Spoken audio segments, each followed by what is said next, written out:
राधे राधे, जय श्रीमन्नारायण। हिंदू धर्म में मार्गशीर्ष अमावस्या का विशेष महत्व है। हिंदू पंचांग के अनुसार मार्गशीर्ष मास के कृष्ण पक्ष की अमावस्या तिथि को मार्गशीर्ष अमावस्या कहा जाता है। इसे अगहन अमावस्या और पितृ अमावस्या भी कहते हैं। धार्मिक मान्यताओं के अनुसार अगहन के महीने में भगवान श्री कृष्ण ने गीता का ज्ञान दिया था, इस कारण इसे अगहन अमावस्या कहा जाता है। इस दिन पितरों की पूजा करने का भी विशेष महत्व है। कहा जाता है कि अगहन महीने की अमावस्या कार्तिक मास में पड़ने वाली अमावस्या के बराबर फलदायी होती है। यह खास महीना माता लक्ष्मी को बेहद प्रिय होता है, इसलिए इस दिन माँ लक्ष्मी की पूजा करने से विशेष कृपा प्राप्त होती है।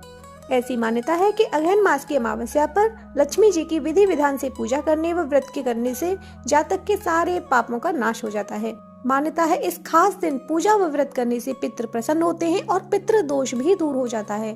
केवल यही नहीं, मार्गशीर्ष अमावस्या का व्रत करने से कुंडली के सारे दोष दूर हो जाते हैं। इस अमावस्या के दिन गंगा स्नान का भी विशेष महत्व है।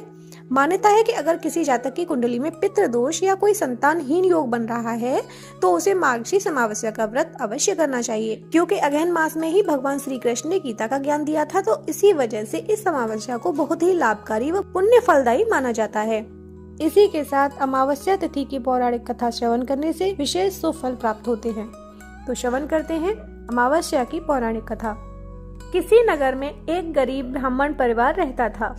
उसमें पति पत्नी के अलावा उनकी एक पुत्री भी थी। आयु के अनुसार पुत्री धीरे धीरे बड़ी होने लगी। बढ़ती उम्र के साथ उसमें स्त्री के गुणों का विकास होने लगा। वह बहुत ही सुंदर, सुशील व सर्वगुण संपन्न थी, लेकिन गरीब होने के कारण उसका विवाह नहीं हो पा रहा था। एक दिन उस ब्राह्मण के घर एक साधु महाराज पधारे। कन्या की सेवा से साधु महाराज बेहद प्रसन्न हुए। उन्होंने कन्या को लंबी उम्र का आशीर्वाद दिया और कहा कि इस कन्या की हथेली में विवाह का योग नहीं है। इस बात से चिंतित होकर ब्राह्मण परिवार ने साधु से उपाय पूछा।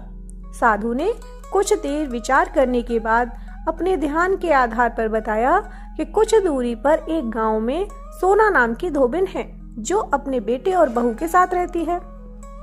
महिला की बहू बहुत ही संस्कारों से संपन्न तथा पति परायण व निष्ठावान है।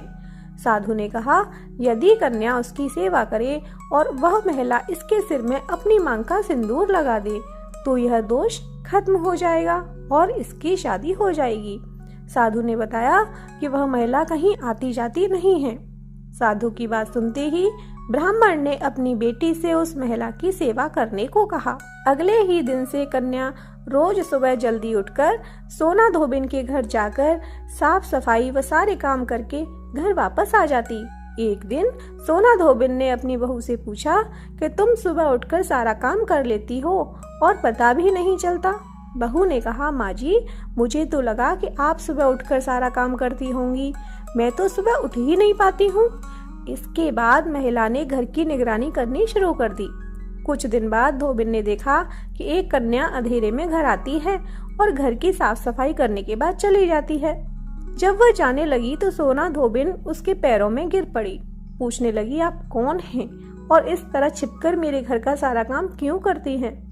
तब कन्या ने साधु की कही सारी बातें बताई। उस समय सोना धोबिन के पति अस्वस्थ थे। सोना धोबिन ने जैसे ही अपनी मांग का सिंदूर उस कन्या की मांग में लगाया, उसके पति की मृत्यु हो गई। जैसे ही पुत्री को इस बात का पता चला, वह घर से निर्जला ही चल पड़ी, यह सोचकर कि रास्ते में कहीं पीपल का वृक्ष मिलेगा तो उसे भंवरी देकर वह उसकी परिक्रमा करके ही जल व अन्न ग्रहण करेगी। उसने पूरी सब्जी की जगह ईंट के टुकड़ों से 108 बार पीपल के वृक्ष की परिक्रमा की। इसके बाद जल व अन्न ग्रहण किया। ऐसा करते ही उस महिला के पति में जान आ गई। तब से मान्यता है कि अमावस्या का व्रत पति की उम्र बढ़ाता है। बोलिए शंकर भगवान की जय, विष्णु भगवान की जय।